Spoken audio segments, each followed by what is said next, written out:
Good afternoon students. आज हम पढ़ेंगे 12th क्लास की हिंदी। जो हम हमारा काव्य खंड में पढ़ रहे थे, हमारा सेकंड काव्य था पतंग। पतंग का हमने फर्स्ट जो पद था उसकी व्याख्या हो गई थी, सेकंड पद की व्याख्या आज हम करेंगे। जन्म से ही वे अपने साथ लाते हैं कपास, पृथ्वी घूमती हुई आती है उनके बेचैन पैरों के पास। जब वे दौड़ते हैं बेसुध छतों को भी नरम बनाते हुए, दिशाओं को मृदंग की तरह बजाते हुए, जब वे पेट भरते हुए चलते आते हैं डाल की तरह लचीले वेग से, अक्सर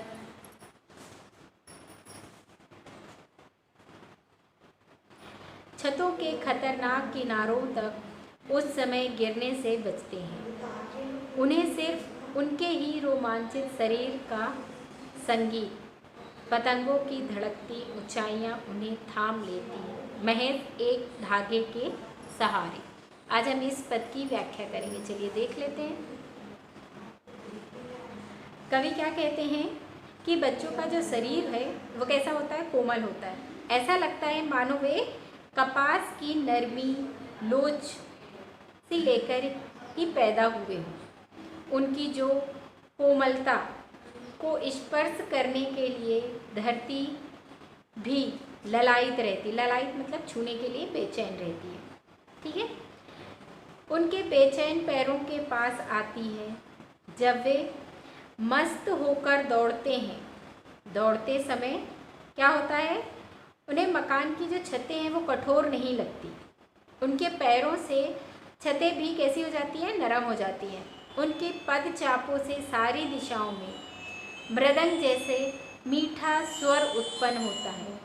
वे पतंग उड़ाते हुए इधर से उधर झूले की पेग की तरह आगे पीछे आते जाते हैं। आपने झूला झूला है, कभी देखा होगा ना, आगे पीछे जाते हैं। ठीक उसी तरह बोला है, बच्चे जब पतंग उड़ाते हैं तो झूले के पेग की तरह कैसे आगे पीछे होते जाते हैं। उनके शरीर में डाली की तरह लचीलापन होता है। किसकी तरह, डाली की तरह। जो डाल होती है आपने देखा होगा, उसे लचाकर वो लच जाती है। तो उनके बच्चों के शरीर में जो लचीलापन है वो लचीलापन किसके जैसा है, डाली की तरह लचीलापन है। ठीक है। पतंग उड़ाते समय वे छतों के जो खतरनाक किनारे आ जाते हैं, यहाँ उन्हें कोई बचाने नहीं आता, अपितु उनके शरीर, जो उनका शरीर होता है उसका रोमांच ही उन्हें बचाता है। वे खेल के रोमांच के सहारे खतरनाक, जो खतरनाक जगह होती हैं उसका भी सारा डर जो होता है वो उनका ख़त्म हो जाता है।